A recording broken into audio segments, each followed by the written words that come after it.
Boa noite! Estamos aqui para mais uma live e hoje a gente vai falar sobre o TDAH na sala de aula e tudo que isso envolve.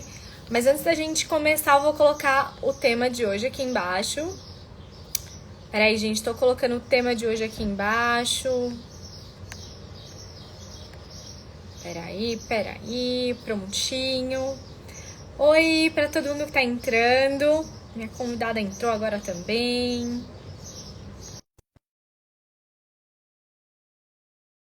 Ontem tentamos uma live e só não foi. Diz que hoje vai.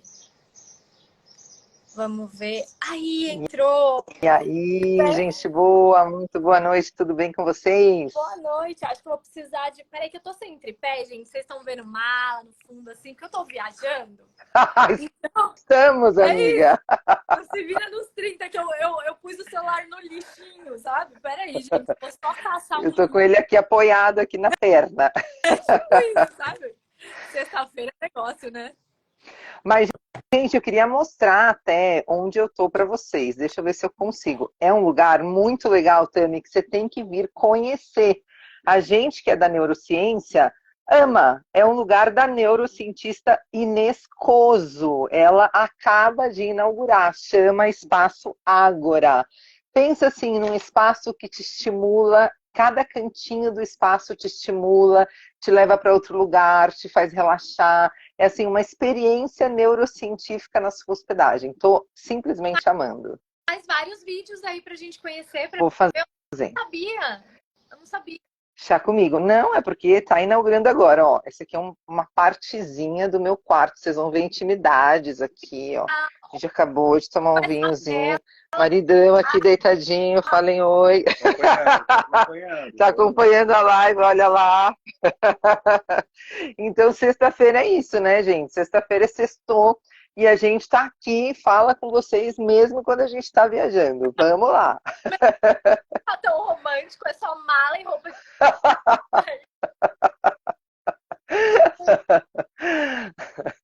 Muito bom. Tami, uma delícia falar com você, amor. Que privilégio falar com você, que honra. Adoro, eu fiquei muito feliz que você aceitou, porque assim, eu já dei alguns treinamentos em escolas, etc. Mas me falta assim esse olhar, essa experiência do professor, e é diferente, né? Porque é muito mais fácil, às vezes, a gente dar uma instrução de como olhar ou o que fazer. Só que eu tenho uma criança, geralmente, no meu consultório. Não são 30, né? Claro, E claro, e claro. outras tantas dinâmicas que acabam sendo muito diferentes. Então, eu fiquei muito feliz e agradecida que você aceitou bater um papo comigo. E eu estou muito honrada, porque eu vou falar com vocês como uma pessoa TDAH, mais altas habilidades, e como professora, 20 anos em sala de aula, tendo passado por muito perrengue. Antes de ter o meu diagnóstico, eu nem sabia por que eu me identificava tanto com aquelas crianças mais agitadas ou mais dispersas e tal. Depois do diagnóstico, eu falei, nossa, gente, não é que faz sentido, né? Total espelhismo, total projeção, total identificação ali naquelas relações, né? Então, bora lá, estou muito feliz por essa oportunidade. Nunca vou falar não para você, gatona, de jeito nenhum. Te admiro muito como profissional, como pessoa, quero sempre estar por perto. Pode me chamar para qualquer coisa, que eu nem sei o que é, eu já estou falando sim. De você contar um pouquinho sua história, que eu acho que é muito, muito relevante. Eu Tá acho bom. que eu até queria começar por um assunto que é o seguinte. Semana passada, não, faz pouco tempo aí, eu tenho péssima noção de tempo. Às vezes eu falo semana passada e faz um ano. Então acontece. Faz muito tempo, enfim, faz uns 2 anos meu filho teve o diagnóstico mais velho de TDAH. A gente estava no Brasil, daí a gente foi pro Canadá. E assim, chegou no Canadá, chegou na escola, já começou a vir bilhetinho, moleque trepando no negócio de basquete, aquele negócio, né? Eu falei, bom. Daí me perguntaram, então, ele tem TDAH ou algum diagnóstico? Eu falei, tem. Daí eu levei o laudo do Brasil e tal. E foi muito interessante, que eu passei por duas escolas que eram particulares com ele no Brasil, e nem na particular no Brasil eu vi isso. E eu queria bater um papo, porque além de tudo, você tem um conhecimento maravilhoso sobre metodologias que saem daquele sabe? Daquele negócio passivo, assim. E aí, a partir do momento... Quando ele estudou aqui no Brasil, quantos anos que ele tinha?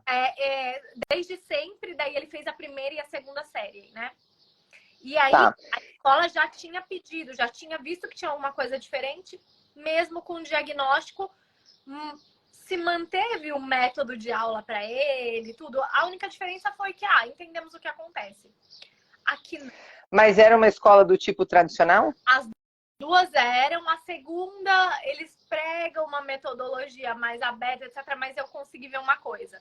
Mesmo algumas escolas do Brasil que falam que tem uma metodologia de criação de projetos, e mesmo assim é bem diferente. De fora eu tenho... Não sei se talvez, eu não sei, tá? Se o MEC acaba também enquadrando um pouco e tá... Não, não. O MEC não enquadra ninguém, as pessoas colocam tudo a culpa no MEC, mas as pessoas não leem legislação. A legislação é muito clara, dizendo que as escolas têm autonomia. Acontece uma coisa, e aí eu tomo paulada de todo mundo na rede social, eu tomo paulada de professor e tal, mas na verdade, eu me importo bem pouco com isso, porque eu me importo mesmo com o que tem acontecido com as crianças, porque elas são a parte mais fraca de toda essa história. Nós somos adultos e precisamos aguentar paulada. Então, se você gosta de dar paulada pela rede social, estou aqui, já pode começar. Então, assim, a grande questão não é culpa do MEC, nem muito menos. É culpa dos gestores, talvez, dos professores, talvez, porque de qualquer pessoa menos das crianças. Mas, assim, nós, professores e gestores escolares, precisamos ler o que diz a lei. Se vocês encontrarem na lei algum lugar que diga é obrigatório manter as salas de aula enfileiradas, mostra para mim, por favor. Porque assim, eu estudo essa porcaria dessa lei e eu nem vou dizer porcaria, eu vou retirar a porcaria, porque a lei é linda. Eu estudo há muitos anos, mas muitos anos mesmo. Então eu estou falando também do lugar de alguém que tem MBA em gestão escolar, além dos 20 anos em escola, dando formação para professores e dando aula em sala de aula. Não existe, gente, nenhum lugar da lei que diga que as escolas precisam manter os alunos enfileirados. Então, a gente já entra na questão do TDAH, né? Quando a gente fala de dinâmicas de sala de aula para o TDAH, na verdade, devia ser o ponto de partida para qualquer processo de aprendizagem, que eu gosto mesmo de chamar de processo de ensinagem, né? Por quê? Qualquer processo de aprendizagem ou ensinagem, ele começa pela mobilização das emoções. Como é que você mobiliza emoções com pessoas estáticas, paradas, engessadas numa porcaria de uma carteira e cheirando a nuca do amiguinho? Não tem como, senhores, não tem como. Então, assim, nós, TDAHs, passamos por essa dificuldade, denunciamos com os nossos corpos de maneira muito mais óbvia, porque a gente não consegue mesmo ficar naquele quadrado por muito tempo, a gente levanta o tempo todo. No meu caso, que sou TDAH com altas habilidades, eu era aquela criança que terminava a lição antes, já ia sentar do lado de algum amiguinho para ajudar. Você quer ajuda? O que você está precisando? Não, amigo, não é assim, é de outro jeito. Então a professora já tinha que caçar, as mais sensíveis, né? Já tinham que caçar uma atividade extra para eu fazer, mas ninguém tinha a santíssima ideia de mudar a sala de formato, pelo menos, né? Daí a complicação na vida do professor, que conhece de metodologias ativas, agora eu vou falar do meu caso como professora, que conhece de metodologias ativas, que conhece de TDAH, que conhece e é especialista em neurociência e comportamento, como é o meu caso, ou estudiosa em neurociência, porque mesmo antes de eu ser especialista nisso, eu já estudava neurociência na educação. O professor sabe de tudo isso, só que chega numa escola com uma gestão tradicionalista e medrosa, porque o nome disso é medrosa, que não quer dizer para os pais assim, queridão, não é daquele jeito que você aprendeu que se aprende. Não, a escola é clientelista, a escola privada padece do clientelismo. Então, o cliente sempre tem razão. Como o cliente estudou naquele tipo de escola, enfileirada, tradicional zone e tal, para manter o cliente, né, a gente até fere a ética de educador e aceita o que o cliente quer. Se o cliente quer enfileirado, conteudista, a gente faz isso. Mesmo sabendo, porque não é possível que a pessoa chegou a gestor de escola e não está sabendo que se você não dinamiza o processo, você não ensina ninguém, né? Então, assim, como professora, também padeci. Por quê? Porque como é que eu vou dar aula, né, numa sala de aula enfileirada? Aí você recebe dito, cujo do diagnóstico, que nem devia ser necessário para você modernizar suas dinâmicas de aula, né? E aí, a orientação do neuropsicólogo, você sabe bem, coloque o aluno perto do professor. Amor, numa sala de 30, você tem tipo 9 com TDAH diagnosticados, fora os que não estão diagnosticados ainda, tá? E, tipo, você tem 5 carteiras na frente, máximo, 4, e você tem 9. Aí, assim, você colocou um deles lá na frente, mas, ou 2, ou 4. Pô, vai ter o dobro que está ali em outro lugar que não o lá na frente, né? Depois, assim, como é que você vai dar conta do TDAH se ele for como eu sou, né? TDAH com altas habilidades. Ele vai terminar antes, ele vai demandar, mas o outro vai terminar depois, porque ele tem mais déficit de atenção, por exemplo, e não tanta hiperatividade. Ele vai terminar bem depois, ele vai precisar. Então, assim, o que está errado é dar atividades massificadas em que todo mundo precisa começar e terminar ao mesmo tempo, quando cada cérebro é único. Ô, gente, vamos repassar isso aí, ó.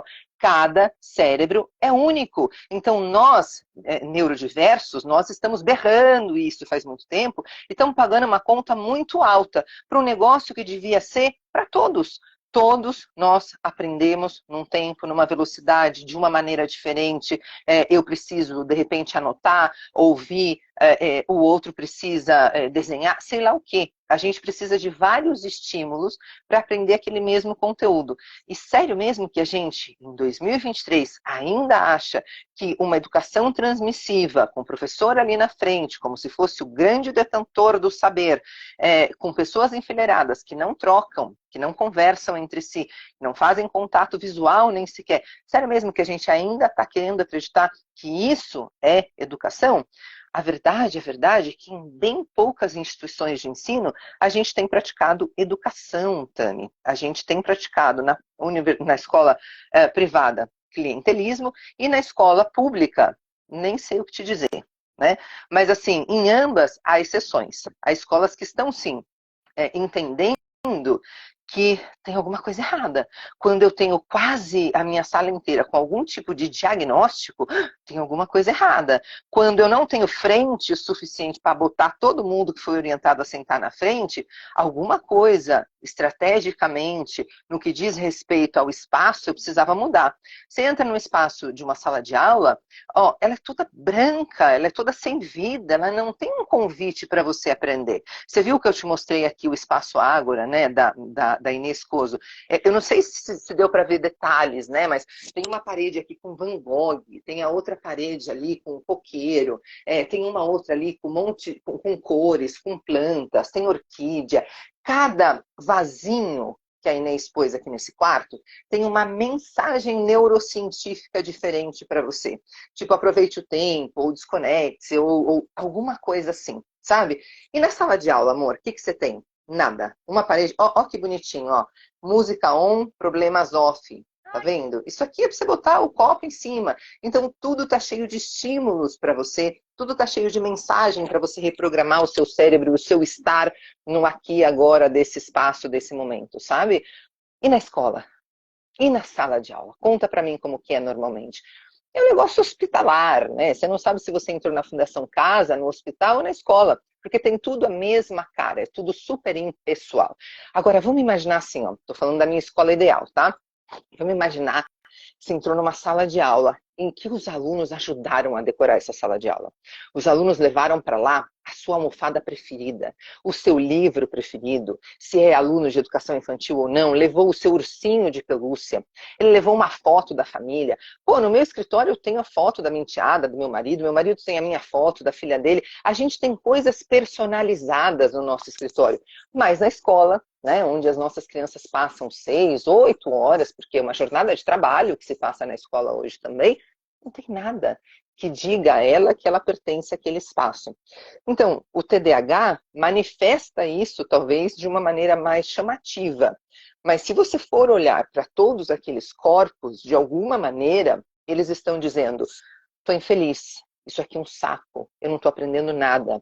Eu vou tentar decorar essa porcaria toda que eu nem sei para que serve, tentar fazer essa prova e garantir um mínimo de nota para passar de ano, para passar de ano para o ano seguinte, até passar para o seguinte, que eu nem sei para que é. Então, se você, professor, vai ensinar uma coisa e você não consegue responder para que você está ensinando aquilo, significa que aquilo não precisa ser ensinado. Aquilo é uma grande porcaria que pode ficar guardada lá no limbo da tua gaveta e você não precisa tirar de lá. Agora, se você consegue tirar da sua gaveta, contar com paixão para que aquilo serve na vida do seu aluno, uau, esse é o tipo de conteúdo que você precisa dar. Para o TDAH, para o não TDAH, para o que é autista, para qualquer pessoa. Se a gente tivesse a coragem, Tami, de estudar, em aprender metodologias ativas, aprendizagem por projeto, se a gente tivesse coragem de sair desse lugarzinho que a gente se meteu, de, mas olha o salário que a gente ganha. Amor, você trabalhando de maneira tradicional, está mudando o seu salário? Então esse argumento está fora. Né? Mas também a família não faz a parte dela. Que família? Não queira. Tem criança que o pai está preso, a mãe está drogada, ela está a ponto de ir para um abrigo, às vezes já está no abrigo, vai para a escola, mas já está no abrigo. Né? Tem famílias muito bem-sucedidas financeiramente, mas que o pai está viajando pela empresa e que vai para casa uma vez ao mês, a mãe está enlouquecida com todas as tarefas que tem para fazer, ou é o contrário, a mãe está enlouquecida com o trabalho, viajando, e é o pai que está dando conta de tudo isso, mas enfim, não existe aquele modelo de família que você aprendeu lá na propaganda da margarina Doriana, sabe? Aquilo não existe. Então, sim, a escola vai ter que cuidar das emoções. Essa é uma demanda do TDAH, muito alta. O TDAH está dizendo o tempo todo assim, eu não sei fazer a gestão das minhas emoções. Eu não sei. Eu não tenho ferramentas para me organizar. Eu sou impulsivo, eu explodo, eu não consigo ter censura das minhas palavras. Do jeito que eu estou pensando, eu já estou falando e às vezes sai mais agressivo do que eu estava pensando realmente. Mas isso o TDAH está mostrando. E o que não é TDAH e não está conseguindo mostrar, como é que será que estão as emoções dessa criança, né? Então a gente precisava, de verdade, ter coragem, né, de mudar tudo. E de parar de dizer assim, o que essa louca tá falando? Se você lê a minha rede no Instagram, você chora. Porque tem comentários assim, essa louca nunca entrou em sala de aula. Amor, são 20 anos de sala de aula, minha testemunha esteve comigo em alguns deles. Mas ela não sabe nem o que está falando, nunca pisou em escola pública. São 20 anos me dividindo entre escola pública, privada, terceiro setor e setor corporativo. Mas vamos supor que eu só fosse pesquisadora. Vamos supor. Ainda assim eu precisaria ser ouvida. Por quê? Porque se o professor da escola pública ou da escola privada estivessem gozando de bons resultados em educação, significaria que eles estavam já no ponto de ensinar para as outras pessoas o que e como fazer. Parece que não é o caso. Então, vamos colocar o chinelinho da humildade e vamos começar a trocar. Tami, eu não sei sobre isso. Você me ensina? Olha a tua humildade, Tami, no começo dessa live, falando assim, Irene, você tem tanta experiência em escola, eu falo como neuropsicólogo, mas eu não tenho a tua experiência. Olha a humildade, cara, você é gigante, claro que você sabe o que fazer na escola. Eu te vi em ação, é óbvio que você sabe. Mas apesar de tudo que você sabe, você começa a live pedindo troca. Vamos trocar? Eu acho que nisso você sabe mais do que eu. E eu dizendo, cara, mas você é neuropsicóloga, vamos trocar? Com certeza, dessa construção aí de como funciona o cérebro da criança, você sabe muito mais do que eu. Até porque, como eu também sou TDAH, mas não sou psicóloga, provavelmente eu aja de maneira muito mais subjetiva, né? Muito tomando as dores dessa criança, guerreando por essa criança, porque eu sou essa criança, né? Essa criança é a minha criança interior, então eu mato e morro por essa criança. É claro que eu vou defender essa criança com unhas e dentes, porque eu sei bem o que eu passei, o que eu passo ainda, né? Como eu sou mal interpretada ainda, por ser hiperativa, por ter altas habilidades, né? Então, óbvio, eu estou agindo, defendendo aquela criança e todas as crianças, mas me defendendo também, né? Tentando ter uma voz que eu não tive quando era aluna. Né? Então, eu acho que a gente está precisando também mesmo ter a coragem de botar essa sandalinha da humildade e falar, cara, como é que faz isso? Vamos fazer juntos? Eu acho que a gente não está sabendo mesmo fazer, né? Parece que os alunos estão em sofrimento. Mas como se não bastasse, os professores também estão em sofrimento. A cada 4 professores a gente tem um que está passando por algum tipo de doença mental, de transtorno mental. Então a escola não está boa para ninguém. exceto para quem bota o filho lá e não precisa pensar porque terceirizou, né? Ou para quem recebe o dinheiro da mensalidade. Aí eu acho que tá legal, né? Mas para o resto, para os dois grandes agentes, quais sejam professores e alunos, claramente estão em sofrimento. Mas aí faz o quê? Bom, aí a gente precisa lembrar que nós somos homo ludens, nós somos pessoas do lúdico. Nós viemos para o lúdico, nós viemos para brincar. E nós queremos transformar a escola numa mini empresa. Então, todo mundo precisa ser mini adulto, com essa vida mega pesada, porque a gente também tem um conceito equivocado de trabalho, que o trabalho tem que ser duro, pesado. A vida é sofrida, meu filho. A vida é muito dura. Você tem que se preparar para a dureza da vida, né? Então, a vida já vai ser dura daqui a pouco, mas eu já começo ferrando a criancinha aqui, né? Supostamente para se preparar. Parece que é quase uma vingança do adulto, sabe? Já que eu estou me ferrando tanto, né? Olha, eu estou me ferrando aqui para pagar tua mensalidade, tua única obrigação é estudar. Então você tem que fazer isso aqui direito, porque eu estou te dando o que eu não tive.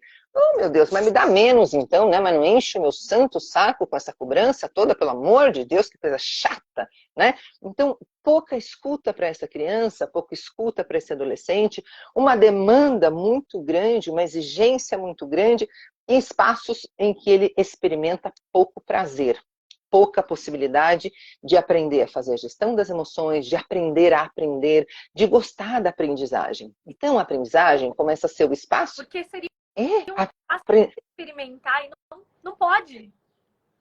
ele não vivencia nesse espaço segurança psicológica. Então, a escola deveria ser o espaço de desenvolvimento humano por excelência, não é assim? Só que ele não consegue experimentar nesse espaço a segurança psicológica. A professora Amy Edmondson, que eu uso muito, eu cito muito quando eu estou dando formação no corporativo, ela é de Harvard, e ela fala sobre segurança psicológica, dizendo o seguinte: segurança psicológica é quando você vivencia no espaço em que você está, a experiência e a possibilidade de você ser você mesmo, sem ter medo de ser punido por ser você mesmo. Olha que bacana, né? Só que na escola não é assim, nem para o professor, nem para o aluno. Então, são vozes que, não é que eles não têm voz, eles têm voz, mas as vozes são silenciadas em nome de uma outra coisa, né? Então aí, é o sistema. Quando eu estava na escola privada, eu dizia: quem é o sistema? Me dá o nome e o sobrenome dele, porque eu quero falar com esse senhor e com essa senhora sistema. Porque eu também faço parte desse negócio que é sistema, e eu estou dizendo que tem que ser de tal maneira, né? Se tem um outro sistema de que eu não faço parte, eu quero saber nome e sobrenome, sentar aqui com ele e falar assim: queridão, é assim, ó, tá tudo errado, vamos começar de novo? Não dá para a gente dar aula enfileirada, só para começar. Então, se a gente quer falar de dinâmicas de sala de aula para TDAH, a gente precisa começar a falar de dinâmicas de sala de aula, dinâmicas inclusivas. A gente nem devia estar falando de sala de aula, eu tenho vergonha de falar de sala de aula em 2023, né? Eu acho que lá em 1900 a gente podia falar de sala de aula ainda, mas em 2023 eu me sinto constrangida de dizer que na educação nós ainda temos sala de aula. É como dizer que no mundo a gente ainda anda de charrete. Sabe assim? Essa comparação que eu faço. Se você tivesse que dizer assim: Irene, você não sabe, eu tô morando num lugar, amiga, a gente não tem carro, a gente anda só de charrete. Como é que você ia se sentir dizendo isso? Né? É mais ou menos como eu me sinto em educação, dizendo que a gente ainda tem sala de aula. A gente deveria, de verdade, numa escola preocupada com o desenvolvimento humano, a gente deveria trabalhar por projeto. Ah, mas como que é isso? A criança ficar livre, leve, solta pela escola, você acha que ela vai fazer alguma coisa? Vai. Sabe por quê? Porque quando ela está ativa, mão na massa, ela faz. Dá uma olhada na hora do intervalo, como ela está fazendo um monte de coisas de maneira ensandecida. Dá uma olhada no teu prédio, lá no playground, como parece que a criancinha está até possuída de tanto que grita, mas ela não está parada, babando ali, sem ter o que fazer, quase morta, coitadinha, não. Tá tudo ali, ó, correndo, doido, querendo brincar com esse, com aquele, produzindo brincadeira nova, brigando com o amiguinho, mas tá ativo. Tá ativo. Então, assim, se a recreacionista do meu prédio, que não é professora, ela consegue dar conta de 40, 50 crianças no momento da recreação, que o professor não consegue? Porque aí, quando eu falo isso, Tami, responde assim, ó. Mas eu não sou recreacionista, eu sou professor de geografia. Então, amor, você tem que primeiro aprender a se divertir, né? Voltar a lembrar do que você gostava naquela idade. Depois que você aprender a se divertir, você vai conseguir dar uma aula de geografia com brincadeiras envolvendo outros conceitos como educação antirracista, inclusão, e fortalecendo os potenciais do teu aluno, não olhando para o que falta. Ah, a Irene é TDAH, então olha, ela não vai conseguir ficar atenta a isso aqui, ela não consegue ficar nem sentada. Ah, bom, você está olhando para o que me falta. Agora, olha para o que me sobra. Nossa, ela faz tantas conexões rápidas, né? Nossa, eu estava dando uma aula de matemática e ela começou a falar de um negócio de teatro. Nossa, ela conseguiu vincular a história do metro com peça teatral e transformou a história do metro em uma peça de teatro. Isso é verdade, gente. Isso aconteceu comigo. Tá? A minha professora de matemática querida do 8º ano da escola Risini, Carlos Risini de Santo Amaro, entendeu que eu escrevia bem, eu era articulada, eu gostava de tudo que era de humanidades. Mas eu tinha um trauma com matemática, porque a professora de matemática chegou a sugerir que eu tinha atraso mental. Então eu tinha um trauma terrível. Então você vê como vai rotulando, né? Por isso que eu odeio rótulos, inclusive do TDAH, de altas habilidades e tal. Então, quando ela percebeu que eu amava escrever, eu já tinha lido, os clássicos já estavam lidos no 8º ano. Os clássicos lá do vestibular do 3º ano, no 8º ano, estavam todos lidos. Eu tinha meu checklist ali, estava tudo lido, gente. Quando ela percebeu isso, ela foi me procurar e falou assim, Irene, eu soube que você fala muito bem, que você escreve muito bem. Eu vou ensinar nos próximos dias sobre a história do metro. Você não quer achar um jeito alternativo da gente fazer isso? Talvez usando o teatro? A professora de português te elogiou tanto. Ah, pode ser, professora, mas eu não sei nada sobre isso. Ah, mas a gente tem livros ótimos na biblioteca e eu sei que é um lugar que você gosta de frequentar. Amor, em 2 dias estava pronta essa peça e eu vou te dizer, circulou pelos Sescs de São Paulo. Que tal para você? Né? Então o negócio ficou imenso. Como que eu me senti? Uau! Nunca mais eu fui mal em matemática, gente. Nunca mais. Eu passei a amar matemática. Porque ela primeiro fortaleceu o que eu tinha. E aí, uma vez fortalecido, eu amei aquela mulher de um tanto que, para não decepcioná-la, eu fui estudar fórmula de Bhaskara. Olha só que absurdo, né? Mas fui. E sabia aquilo ali perfeitamente. Ensinava os amiguinhos. Olha o poder que tem um professor de edificar uma criança ou ferrar com a vida dela, destruir com a vida dela o resto da vida, o resto, sabe? E quem tem a escolha é o próprio professor. Não coloca isso em cima da criança, porque isso é uma covardia. Nossa, é assim, como sempre, né? É uau, assim, é apaixonante te ver falar, porque passa um filme, não só de tantos pacientes, porque muitas vezes o pedido de avaliação e diagnóstico vem dos professores, mas já vem como se o professor tivesse diagnosticado e vem com muitos adjetivos negativos, sabe? Ah, esse é assim, mas olha, avalia direito porque é agressivo, é isso, aquilo, você olha, não. Mas a gente esquece que a criança, qualquer criança, uma criança com TDAH+, por causa da dificuldade de autorregulação, mas as crianças, elas estão experienciando, inclusive, as próprias reações. E às vezes a gente, você falou, minha, só que não dá jeito, porque essa parte aqui do nosso cérebro, que é responsável pelo controle de impulso, por avaliar, planejar, organizar, isso não está formado na criança. Vai formar lá, terminar de madurar, assim, lá para os 21 anos. Ou seja, a gente tem... Olha, a Suzana Herculano Hessel, ela tem vários livros mostrando que todo o nosso cérebro termina mesmo de se formar com 29 anos de idade. Amor, antes dos 29 a gente não devia tomar nenhuma decisão. Eu até casei antes disso, olha que doideira. Então a gente não devia... Casei e separei antes dos 29. Olha a doideira. Então a gente não devia tomar nenhuma decisão não tutorada não tutorada por alguém com mais idade, né, com mais de 30 anos, né? E olha quantas decisões a gente toma. E olha lá a gente tomando uma decisão importantíssima, que é o vestibular, com 16, 17 anos de idade. Olha essa doideira de novo, ensino médio, que com 14, 15 anos a criança tem que decidir se ela é de exatas, humanas ou biológicas. Eu sei lá. Se você me perguntasse no 8º ano, eu ia dizer que eu era de matemática, porque eu estava tão apaixonada pela minha professora que eu dizia, eu sou de matemática, com certeza. Né?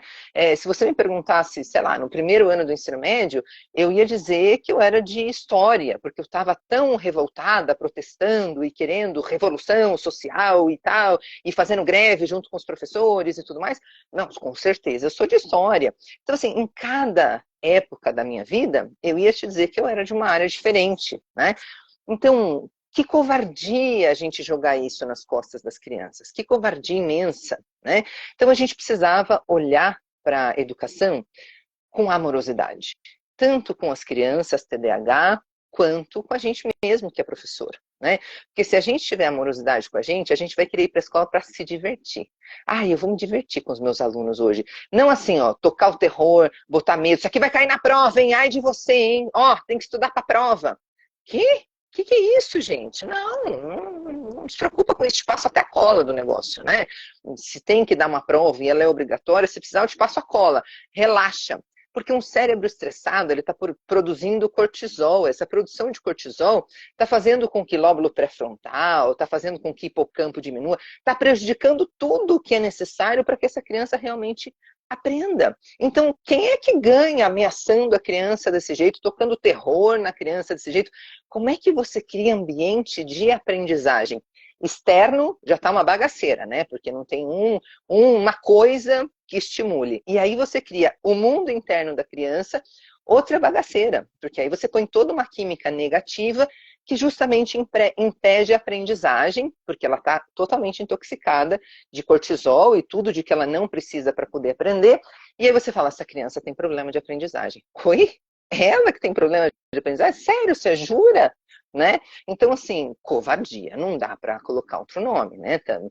Então, se a gente está falando de uma criança TDAH, e aí não importa de verdade se ela tem mais déficit de atenção ou mais hiperatividade, no meu caso está claro que eu tenho muito mais hiperatividade, mas não importa isso, né? Importa que, assim, se é essa criança que mais vai chamar atenção para o fato de que a estratégia de aula está equivocada. Mas ela vai chamar mais atenção, provavelmente, porque ela tem menos ferramentas emocionais autorregulatórias. Então, ela tem menos filtro. Ela está falando e ela está pensando, ela está falando e ela está pensando. E as outras, provavelmente, querem ser as queridas, né? As comedidas, as que não vão irritar o professor. E estão aguentando. Mas está todo mundo adoecido. Então, se eu for pensar no que é bom para o TDAH, é bom para todo mundo. E o que é bom para o TDAH? Uma sala que tenha um ambiente que estimule a aprendizagem, que seja criativo, umas mesas e carteiras que estimulem o trabalho em grupo, que estimule o trabalho colaborativo, jamais o trabalho competitivo, uma organização. A tua internet eu acho que está com delay, e às vezes eu te atropelo, não é só porque eu sou hiperativa, é porque realmente não está chegando. Jeito que tira um movimento das crianças, não só para criança hiperativa, mas imagina, gente ficar horas sentada, não tem movimento, né? Não tem. E aí a gente cria um ensino médio, e um dos meus vídeos na internet viralizou quando eu falei sobre isso, porque é meio óbvio, né? Não é possível, né? Não é possível que você tire educação física e artes nesse modelo de ensino médio que está figurando aí de 2017 para cá, e ache que isso vai dar certo. E aí, em seguida, vem a pandemia. Aí você volta para a escola e você está preocupado em fazer recuperação de conteúdos antes de cuidar das emoções. Ó, Tami, vamos pensar assim. A pessoa saiu do 9º ano e começou lá o primeiro ano do ensino médio. Em março veio a pandemia, ela voltou para casa. E ela ficou em casa até o 3º ano do ensino médio. Olha que doideira. Aí é o último ano dela da escola, mas é o primeiro ano que ela conhece os amigos do ensino médio. E você quer todos os professores sequelados, porque quem passou pela pandemia e diz que está bem, não entendeu nada. Estamos tudo sequelado, amor. Aceita que dói menos. Estamos sequelados, já procura a Tami, outros psicólogos, estamos tudo sequelado, tá? O professor está todo sequelado. E o professor vai atender esses alunos, que obviamente estão muito sequelados. Passaram a pandemia em casa, com pai, mãe, cachorro, papagaio, sem a empregada, os que têm mais recursos. Gente, olha a situação. Vai prestando atenção na situação que a gente viveu. E é o último ano dessa criança na escola. O que ela vai levar de memória afetiva desse espaço? Parece que bem pouco. Agora você pensa lá num aluno que não estava alfabetizado. Então, ele ia entrar no primeiro ano. Aí ele já voltou para a escola no terceiro. Só que se ele tem uma família mais ou menos ok, alguém ajudou ele a estudar, se alfabetizar e tal. Mas se não é o caso, ele não teve nem um celular para ele conseguir se alfabetizar. Mas ele também está emocionalmente sequelado. Só que as pessoas estão preocupadas em meter conteúdo nele sem cuidar das emoções. Acontece que a educação é um processo emocional. Então, primeiro eu cuido da emoção. A emoção organizada, eu ensino, porque está organizada. E agora eu consigo mobilizá-la. Não, eu deixo lá essa criança que está traumatizada, que está estressada, que está eu não sei como é que está o emocional. Não me preocupo porque não dá tempo. E eu vou lá e meto conteúdo, porque eu preciso fazer uma recuperação de conteúdo nessa criança.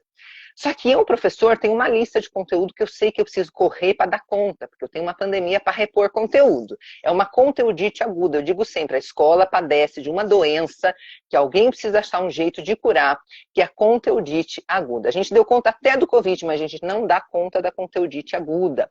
E estamos dando conteúdo aí para essas crianças. O professor adoece por quê? Porque alguma formação sobre a inteligência emocional, obviamente, ele tem. Então, ele começa a olhar panoramicamente ali aqueles alunos e ele sabe que ele não deveria estar fazendo aquilo. Ele sabe que ele não deveria dar aquela quantidade de conteúdos. Mas ele recebeu uma ordem explícita, faça, cumpra-se, né? E ele tem medo. Ele vai lá e faz o que dizem para ele fazer. Ele adoece, a criança adoece.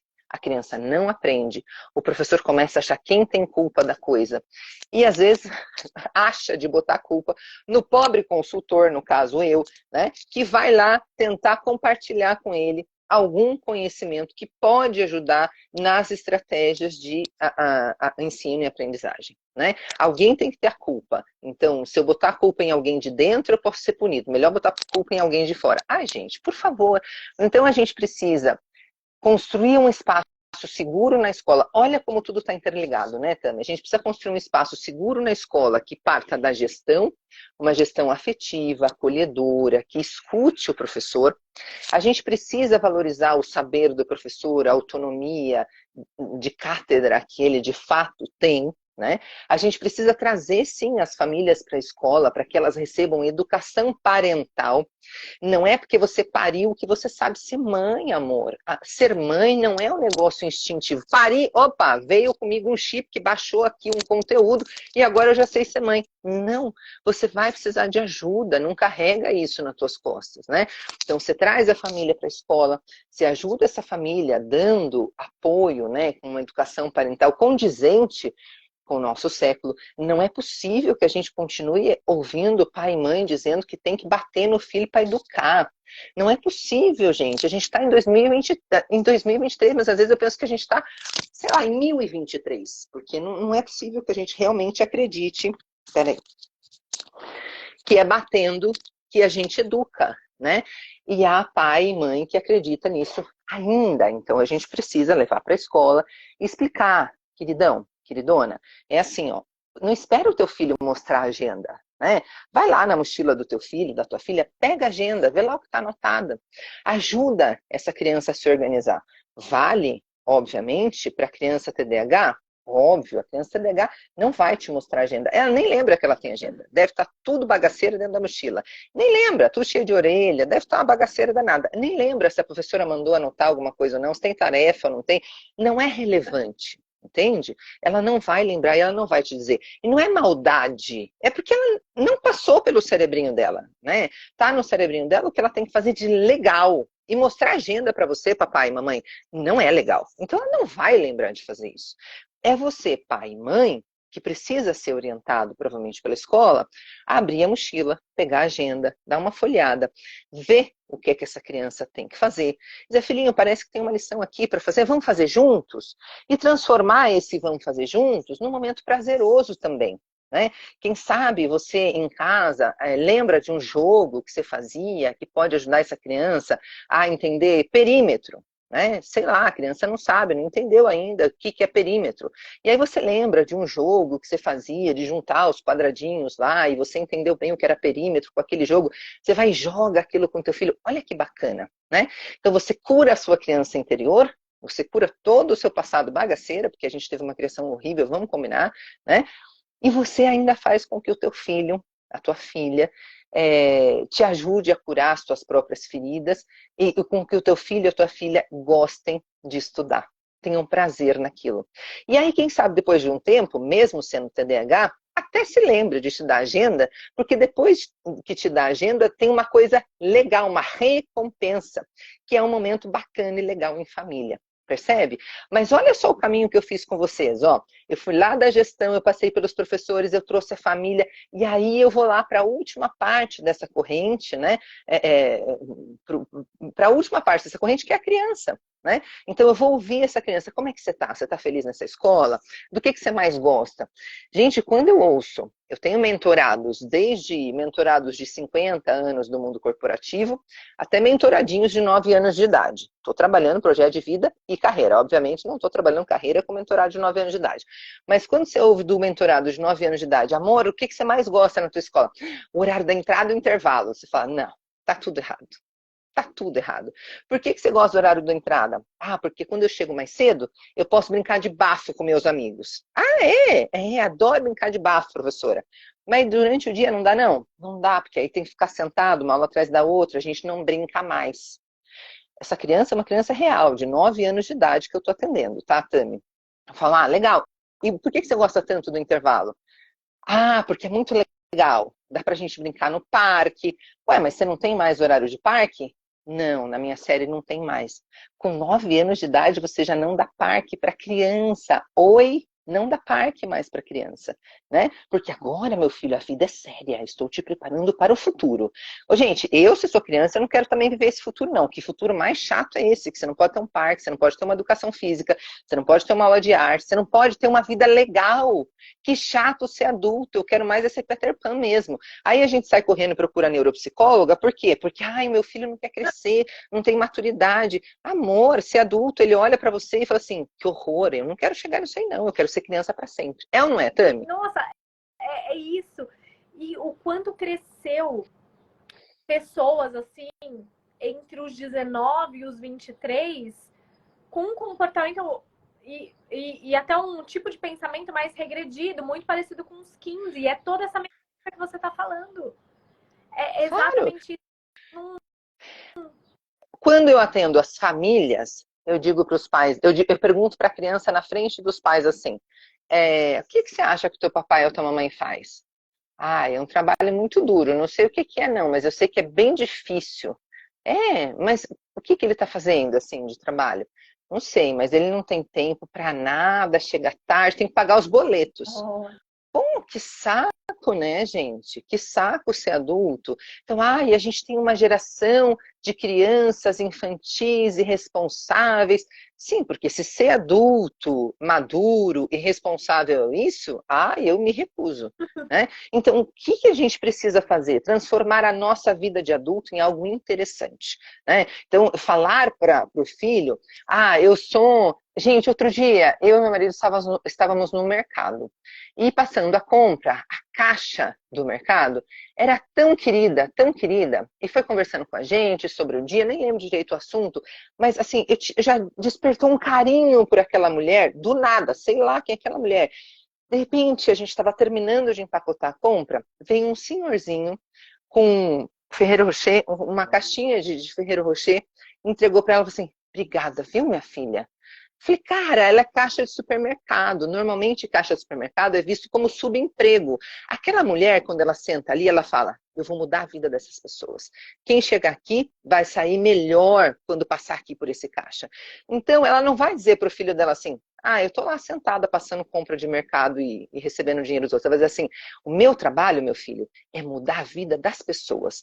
Todo mundo que passa por mim sai melhor, sai se sentindo melhor. Eu nem sei os problemas que eles tinham antes de passar por mim, mas eu sei, meu filho, que quando ele passa por mim, ele sai melhor. Então, meu filho não sabe que eu sou caixa de supermercado, ele não sabe que isso socialmente não é tão bem valorizado, nem tão bem visto. Mas meu filho sabe que ser adulto, que trabalhar, é muito legal, porque faz da vida das pessoas um negócio muito melhor. Gente, não é legal viver assim?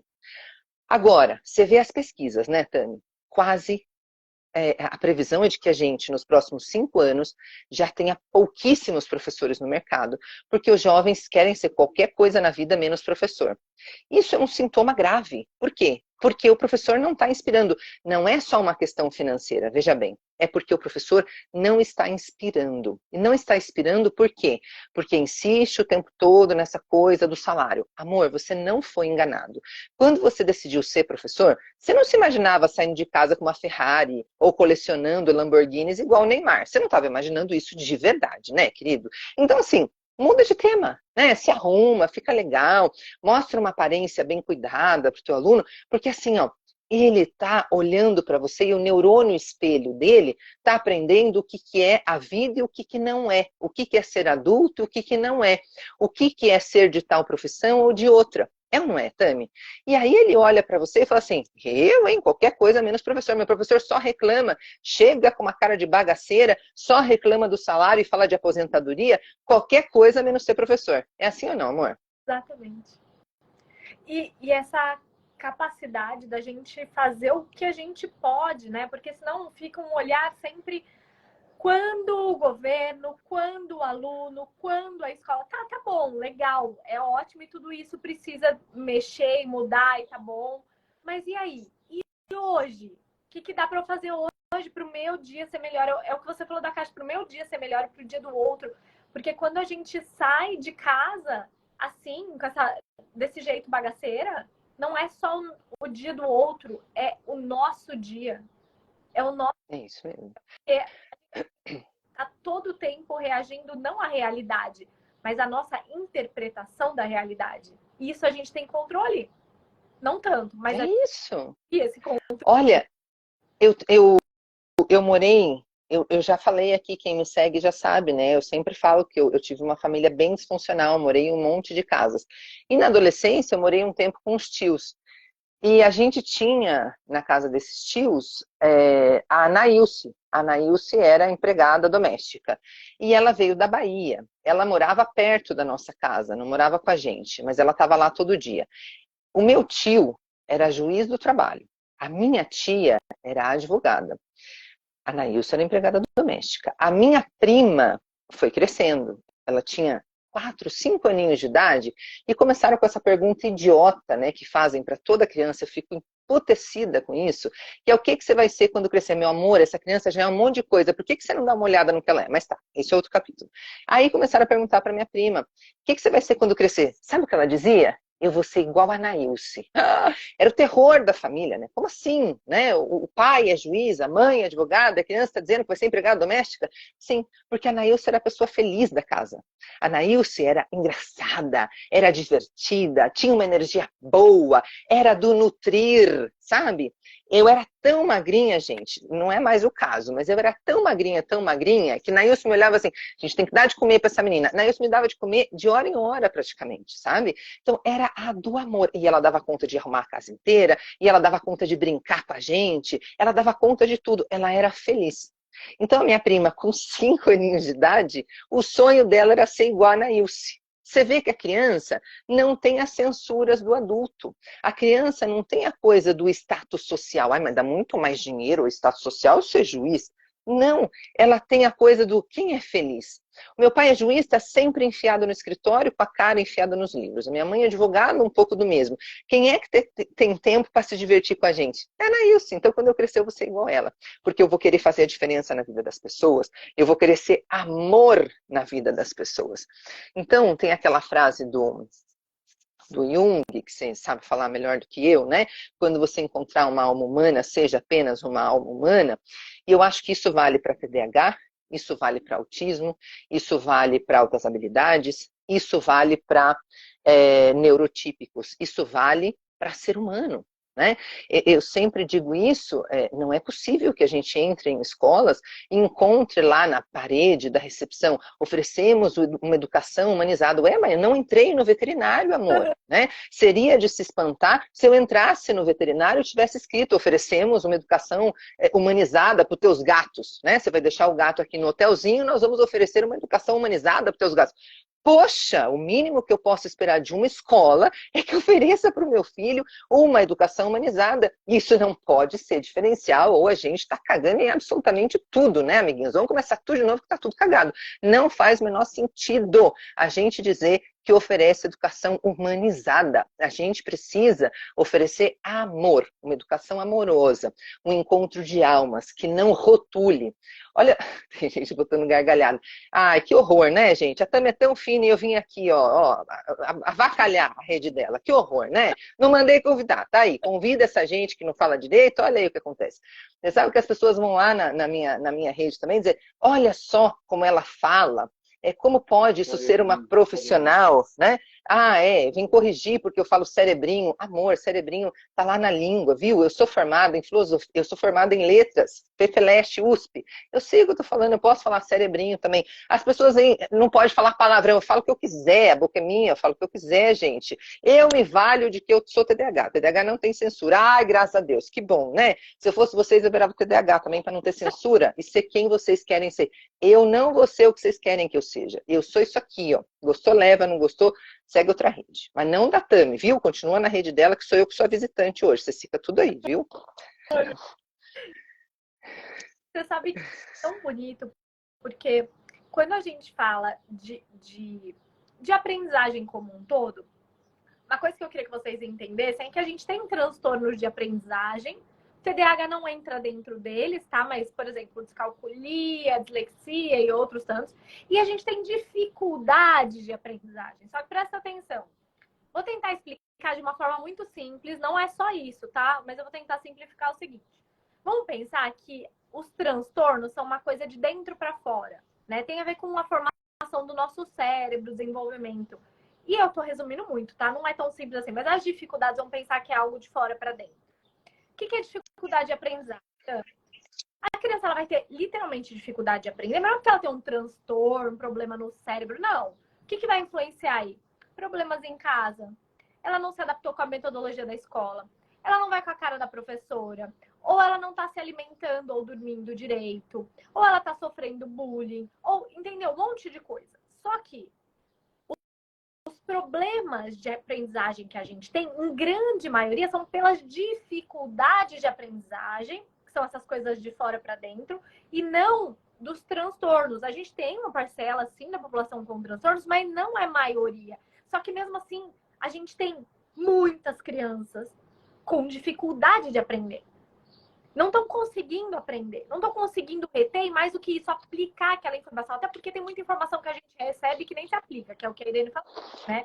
Então, quando os professores ou olham, eu acho que, claro, a criança está mostrando um prejuízo, um sofrimento, vai levar para um profissional e avaliar o que é, né? Mas a primeira ideia é essa que tira fora o corpo de todo mundo. É um transtorno, logo é da criança. Mas o que a gente está vendo é que mesmo crianças com transtorno TDAH, dislexia, descalculia, o principal fator que dificulta a aprendizagem dessas crianças, mesmo as que têm transtorno, são fatores externos.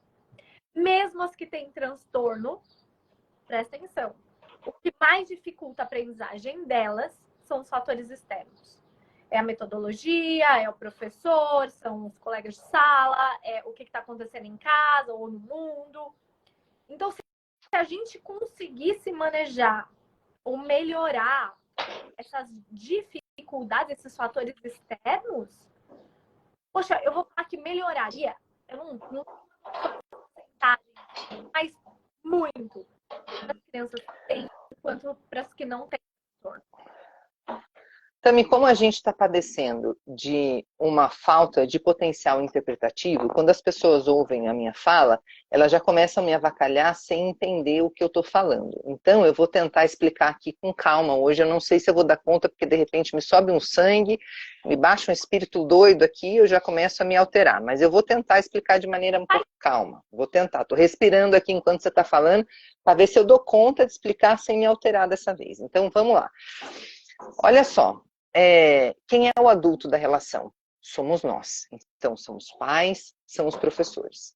Eu vou focar nos professores, porque eu não sou educadora parental, eu não sou neuropsicóloga. Se você é pai e mãe, vai procurar a Tami, vai procurar educador parental. Eu não sou essa pessoa, tá? Eu sou professora e eu trabalho com neurociência e comportamento e dou mentoria sobre neurociência e comportamento. Muito bem. Continuar respirando aqui para ver se eu dou conta de ser fina até o final, que eu tô de visita aqui, gente. Vocês não deixam a Tami, você siga aí, ó, que ela não tem culpa de convidar essa gente doida. Então, olha só, eu sou o adulto da relação. Mais do que isso, eu sou o professor. Então, por que eu tenho que esperar a Tami, que é neuropsicóloga, me trazer o diagnóstico para eu incluir o meu aluno? Se eu devia ter incluído antes de qualquer coisa.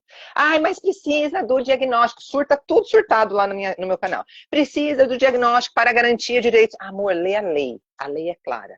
Não precisa de diagnóstico para garantia de direitos.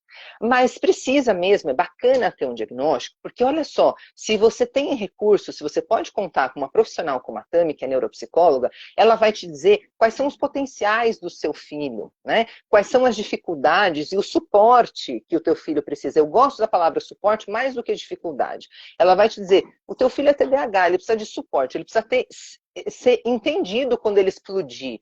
Quando ele começar a morder o amiguinho, não é porque ele é canibal, não é isso, né? É porque ele não consegue se expressar com palavras, porque se ele é hiperativo, ele está acelerado, as palavras, a linguagem não acompanha esse raciocínio dele, ele vai lá e morde o amiguinho. Entende? Então, calma, ele não é canibal, não é nada disso, amigo, respira. Ele só não está dando conta de comunicar que o amigo está enfesando ele vai lá e tasca ali uma mordida. Entende? Então, bacana, né, ter uma neuropsicóloga que te explique isso. Não, pai, calma, não é canibal, não é nada disso, querido, é só, né, tal coisa. Beleza, muito bem. Só que esse professor, amor, ele continua sabendo mais do que o neuropsicólogo sobre estratégias de sala de aula. Por isso que eu insisto, olha a sua humildade de me dizer, Irene, eu precisava falar com você e ter você aqui para você falar sobre estratégias de sala de aula. Da mesma maneira como eu não me sinto à vontade de falar com os pais sobre todos os mecanismos e sistemas do cérebro do filho dele, porque eu não sou neuropsicóloga, a Tami não se sente à vontade de falar para o pai que, querido, a sala de aula precisa ser assim, a dinâmica de sala precisa ser assado, né? Muito menos para o professor. Porque quem precisa se empoderar do seu próprio fazer é o professor. Aí eu estava bem doida, assim, numa palestra, que eu fico bem doida sempre, eu fico bem nervosa mesmo, bem bravona. Eu estava lá na Faculdade de Educação da USP, eu já estava brava, porque eu cheguei lá, meu marido me perguntou, nossa, amor, 20 anos que você saiu daqui, né? Como é que você se sente voltando? Foi igual, parece que eu saí ontem à noite, tá tudo igual nessa porcaria. Tudo enfileirado, parede, tudo igual. Se a faculdade está tudo igual, que tipo de profissional a gente está formando? Tudo igual, não tem como a gente mudar essa educação. Tô doida aqui, porque não mudou nada. Eu esperava chegar ali e encontrar um ambiente high-tech, tipo Google, nada, menina, tudo igual. Tá, voltando. Então, assim, ó, eu sou professor, eu sei eu deveria saber quais são as estratégias, as melhores estratégias para que meu aluno aprendesse.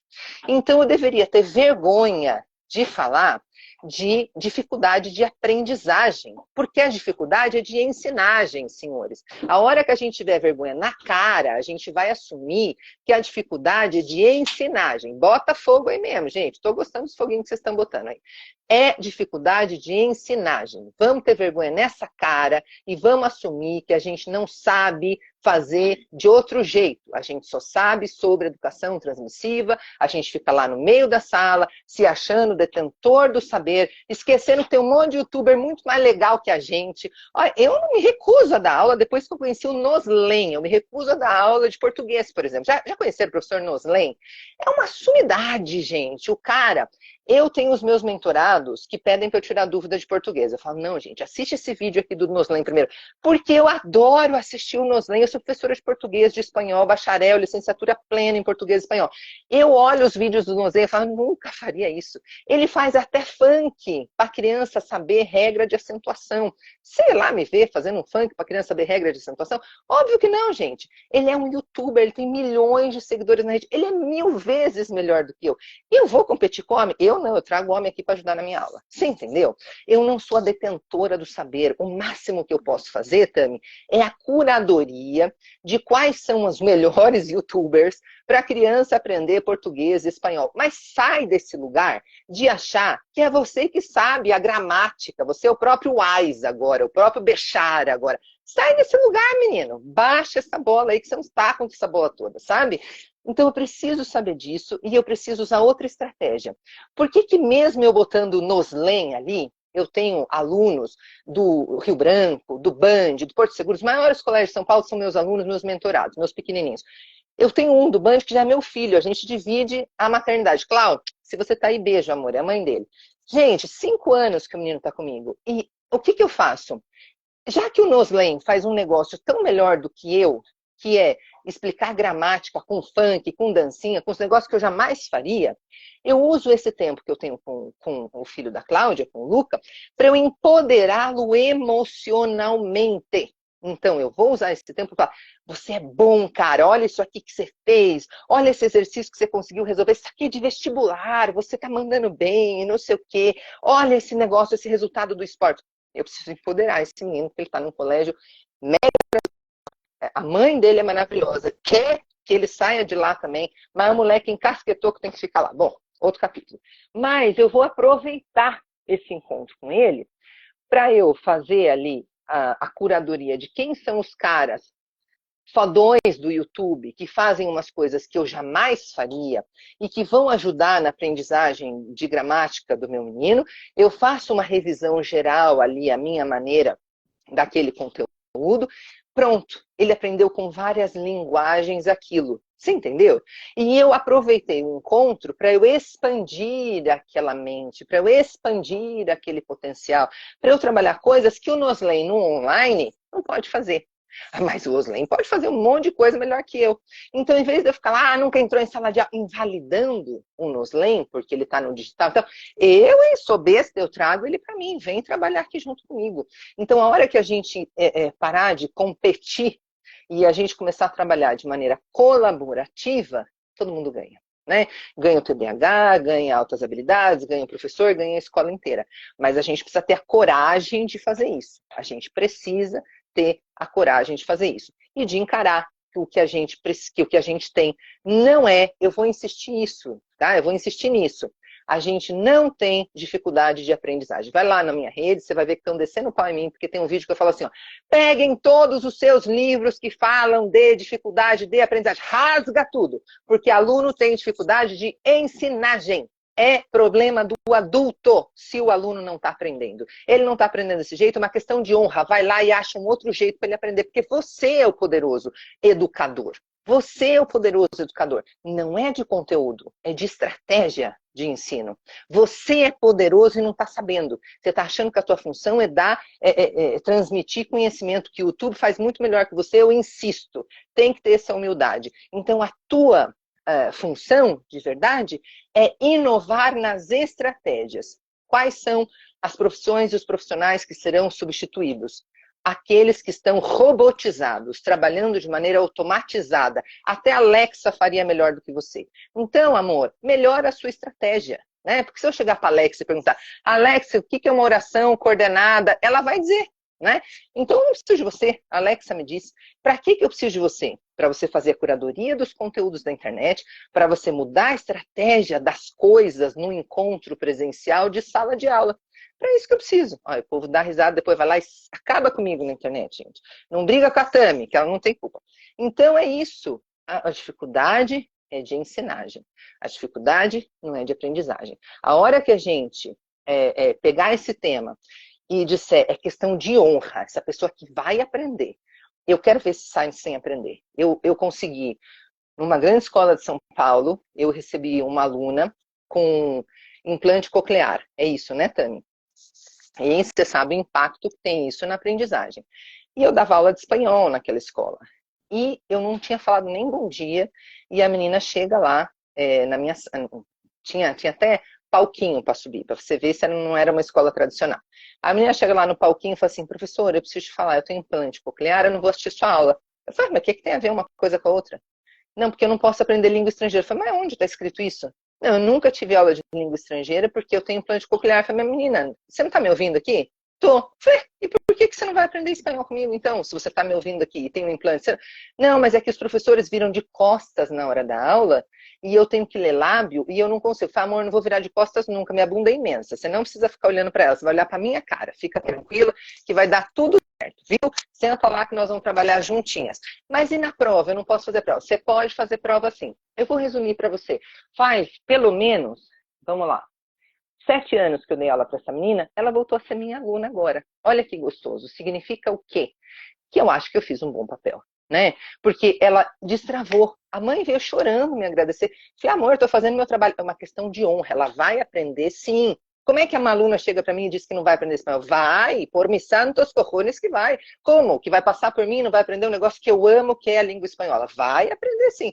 A gente precisa ter esse brio, essa vergonha na cara, de dizer, vai aprender, porque eu sou professora e qualquer pessoa que passar pela minha mão vai aprender. Eu vou achar uma estratégia que eu vou ajudar você a aprender. Vem aqui comigo que vai.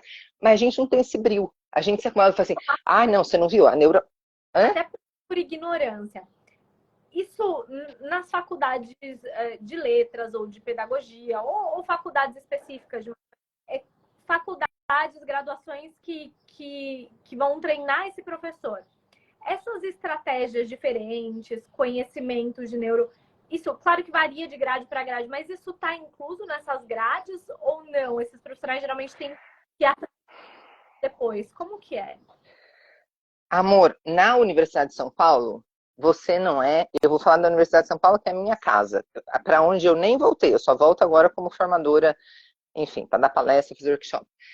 Mas eu fiz mestrado em outro lugar, fiz MBA em outro lugar, especialização em outro lugar, porque a Universidade de São Paulo, com toda a fama que tem, ela forma pesquisador. Você quer ser pesquisador? Você vai para a Universidade de São Paulo. O professor olha para você e fala assim, já pesquisou? Já estudou? Então, é a sua obrigação você pesquisar, você estudar. Você sai de lá sabendo tudo de linguagem científica, que provavelmente uma outra universidade não te dê. Agora, se você quer ser um profissional de chão, de sala de aula, você precisa fazer outras faculdades, as privadas, você precisa fazer uma PUC, você precisa fazer um Instituto Singularidade, você precisa fazer outras faculdades que realmente estão preocupadas em formar o profissional para o mercado, para a sala de aula. Mas mesmo nessas faculdades, neurociência ainda não entrou. Você vê? Neurociência está lá no campo da especialização, no campo da pós-graduação. E quando entra, é só para dizer que teve. Né? Então, bota ali umas coisinhas, o cérebro é isso. Tem um negócio muito, uma tara pela parte anatômica da neurociência. Fisiológica da neurociência. Você quer ver um professor feliz? É quando ele fala de axônio dendrito. Amor, que diferença faz você saber o nome dessas coisas? Fala para mim.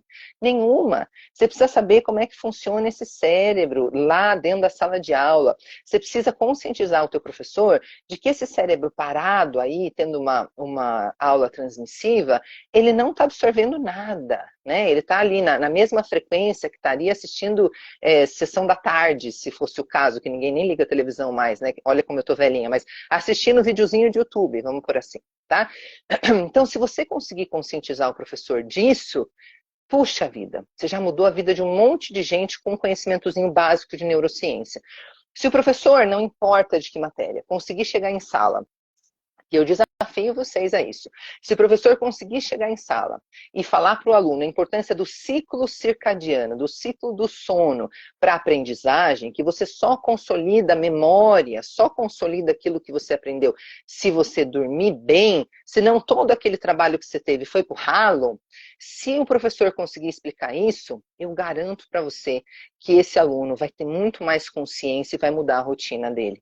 né? Eu tenho vários mentoradinhos que os pais vêm para eu assim, agora tá essa doideira, que 9 horas tem que estar na cama e todo mundo tem que fazer silêncio e o horário de jantar tem que ser às 7, porque ele vai levantar às 6, e isso são meus pequenos neurocientistas. E eu não tô brigando, eu nem tô lá. Você vê? Olha só, eu tô lá na minha casa, eu falo para ele, tem um de São José do Rio Preto, vê lá se não tá longe, nunca nem vi pessoalmente, né? Porque nem é de São Paulo. E tá lá, meu pequeno neurocientista. Por quê? Porque eu expliquei para ele o que acontece com o cérebro dele se ele não dorme. Ele vai ser besta de ficar no celular até tarde, sabendo que ele vai ficar, que ele vai perder um monte de coisas que ele se dedicou a aprender?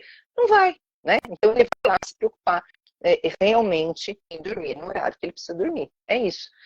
A gente tem que ter essa coragem, esse conhecimento para entrar em sala de aula e falar além daquele conteúdo. Tem gente que sai da faculdade, dá o primeiro ano de aula e dá aquele primeiro ano o resto da vida, porque não inova em mais nada, né? Então, quantos anos você dá de aula? 20 anos. Não, amor, você dá só um, porque você pegou aquele primeiro ano lá e você ficou repetindo 20 anos. 20 anos você ficou repetindo aquele primeiro lá, daquele primeiro jeitinho que você fez, né?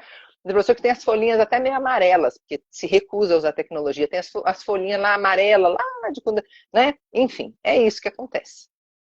E é muito interessante isso. Até a gente falando de TDAH, eu recebo vários. Daí você vai ver, não estão dormindo. E aí, que atenção que toca, que memória. Não é um negócio, é exatamente isso. E falta um conhecimento, às vezes, do básico. Eu vejo isso na psicologia.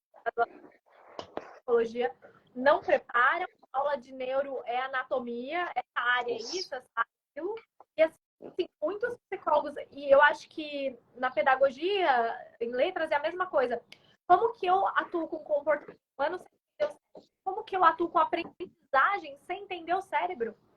Que claro, gera. Possível. Não tem como. Impossível. Eu tô isso, exatamente. Apaixonada. E, gente, eu quero falar, essa live vai ficar salva no meu perfil, no dela, mas essa live vai pro podcast, essa live vai pro YouTube. Me perguntaram se vai ter corte dessa live porque querem divulgar, eu vi aí passando. Sim, vai tirar pelo menos os palavrões, né, gente? Vamos cortar, vamos editar esse negócio, pelo amor de Deus. Traz a doida aqui, fala um monte de coisa, não edita. Não tem edição, não. Vai do jeito que saiu aqui, gente. Amei. Mas, assim, sempre aprendi muito. E, gente, essa live ela é muito útil. Acho que para profissionais da área da saúde, para professores, para pais. Então, vai ficar aqui. Acho que deu uma travadinha. Acho que é minha internet, né? Tá ruim minha internet? Tá meio ruim minha internet, né? Ui, deixa eu ver, peraí. A minha internet tá meio ruim aqui. Voltei. Tava Boa, meio... voltou. Gente, essa live, como vocês viram, é muito útil para pais, educadores, profissionais da saúde, enfim. Então, divulguem, vai ficar salva, compartilhem, porque eu acho que um dos pontos da gente trazer essas informações é que essas informações cheguem para outras pessoas. E a paixão que ela fala é apaixonante, toca, né? A gente se identifica com a paixão que você fala. Então, eu quero agradecer, assim, demais, como sempre. Imagina, meu amor, tô sempre junto, você chamou, já tô indo. Tô aqui de pijaminha, de férias, e tô aqui com você. Vou estar sempre, só você me chamar que eu vou, viu? Obrigada por essa oportunidade, obrigada a todos vocês que estão por aí. Acho que isso que a Tami falou é bem importante, assim, de a gente divulgar. Tem tanta gente organizada divulgando fake news, tanta gente organizada divulgando mitos de neurociência, uns negócios que você fala assim, oi? Onde é que estava isso, gente? Que eu nunca estudei esse negócio. Pera, deixa eu conferir aqui para ver como é que é, né? Tem tanta, mas o povo se organiza para fazer besteira. E a gente que está fazendo um negócio sério, a gente fica dentro do armário. Então acho que está na hora da gente sair do armário e sair espalhando, sabe, a coisa. A gente também fazer a nossa tarefa de casa. Então, se essa live foi importante para você, amor, pega esse teu dedinho aí, põe lá nos seus stories, marca a gente, manda os amiguinhos assistir, pega esse aviãozinho, já sai mandando geral aí, ó, porque a gente precisa informar as pessoas. Olha, quanto será que custaria essa live? Né? Porque essa live é uma aula, né? Então, assim, quanto você pagaria por ela? Tá de graça aqui para você. Então, vai lá e espalha para todo mundo, né? Eu dou formações, gente, que custam R$4.000, né? tem a mesma qualidade, a mesma paixão, a mesma intensidade que eu estou fazendo aqui gratuitamente para vocês. A Tami é a mesma coisa. Sim, somos profissionais muito bem pagas. Vocês não vão ver a gente aqui reclamando, se vitimizando de falta de dinheiro. Não vão. Ponto. Isso é fato, tá bom? Vamos combinar assim? Eu sei, dói, né? Quando você está ganhando baixo salário. Então faz os cursos que a gente tem também, faz curso com a gente também e vem ganhar dinheiro. Para de querer invalidar a gente. Em vez de invalidar a gente, vem trabalhar junto com a gente, vem fazer mentoria com a gente, vem fazer os cursos que a gente tem. Olha aí na bio da Tami quanto de curso essa mulher tem para oferecer para vocês, além de coisa gratuita. Essa live aqui é gratuita, né? Então separa geral a live, envia geral a live aí para todos os seus amiguinhos, tá grátis, aproveita, né? Já entra lá na minha bio, entra na bio da Tami, vê tudo que é curso que você pode fazer. E amor, você pode parar de reclamar de dinheiro também, né? Vira um profissional que tem recursos, estratégias e dinheiro. Olha que beleza. Né? Quando a gente fala, quando a gente compartilha conhecimento, não é porque a gente quer ser a panaceia, as que trazem a solução de todos os seus problemas. Não, é porque a gente tem um monte de privilégios. Eu já morei fora, a Tami já morou fora, a gente conseguiu estudar no Brasil e fora do Brasil, a gente fala inglês, português e espanhol, a gente consegue ter aula de metodologias ativas na Espanha, que é o país referência em metodologias ativas, consegue fazer, no meu caso, mestrado no Uruguai, que é o país referência em educação na América Latina, e aí a gente vem e amorosamente compartilha isso. Não é com a intenção de ensinar nada para ninguém, é de dizer assim, olha amigo, aprendi isso, gastei um dinheiro danado para aprender isso, mas eu posso compartilhar com você que de repente não tem os mesmos privilégios que eu. E aí, em vez das pessoas ficarem felizes, aproveitarem, compartilharem com todo mundo, fica com dorzinha de cotovelo. Ah, que preguiça, né, amor? Que preguiça. Para com essa dor de cotovelo, aprende mesmo, assume que a gente precisa aprender uns com os outros, entra lá na nossa bio, já começa a fazer os nossos cursos e para de reclamar. O tempo que você reclama, você vai estudar. Estuda que é melhor. Estuda, começa a acolher as pessoas, começa a fazer melhor o seu trabalho, você vai ver como a sua vida vai ser bem mais positiva. Para de reclamar, que isso cansa. Para de ser doido. Para de reclamar e vai estudar. Eu não fiquei reclamando por aí, não. Sentei, fui, estudei. Pronto, nunca vai me ver reclamando. Tô aqui, ó, de férias, nesse espaço maravilhoso. Tami também. Estamos gastando dinheiro, gente. Por quê? Porque a gente tem, né? E aí, você, mesmo a gente tendo, mesmo a gente, no meio da viagem, a gente para fazer partilhas gratuitas como essa. E você está reclamando de quê? Pegue e compartilha já. Vai, espalha a notícia para todo mundo, bota a gente em tudo quanto é rede. O problema não é a internet, o problema não é ficar na rede social. O problema é a rede social que você segue. Vai ficar vendo a bunda da Anitta todo dia? É bonita, eu já vi hoje, tá bonitona, fez um clipe novo. Mas é só isso que tem para você ver? Não, vê a nossa cara que também vai lá e aprende um monte de coisa, espalha geral, para a gente começar a acolher as crianças, para a gente começar a acolher as famílias, para a gente começar a mudar a cara da educação, para a gente começar, quem sabe, né, num futuro não muito longínquo, trazer os jovens para que eles se inspirem também e queiram, quem sabe, ser educadores. Você já pensou? Se a gente dá conta de inspirar aí umas pessoinhas, é que elas decidam ser educadores, o povo tá gargalhando aí, né, gente? É isso. Enfim, Tami, boas férias, amor. Divirta-se, curta muito. Conte comigo sempre que você quiser. Amores, obrigada por vocês estarem aí. Muito legal também contar com vocês, viu? Beijo grande. Até a próxima. Muito obrigada a todo mundo. E lembrando, semana que vem, segunda, terça, quarta e quinta, tem a jornada do TDAH, com informações embasadas na ciência, na neurociência e também estratégias práticas, tanto para profissionais da saúde quanto para famílias e para pessoas que têm TDAH. Tento online, gratuito, é só se inscrever. Se inscrevendo, você já ganha um e-book com várias estratégias com evidência comprovada para o TDAH. O link está na bio, é só se inscrever. Semana que vem, segunda-feira, eu espero vocês para a primeira aula da jornada às 8 da noite. Obrigada a todo mundo, obrigada, boa noite. Beijo, amor, boa noite. Tchau, tchau. Beijo.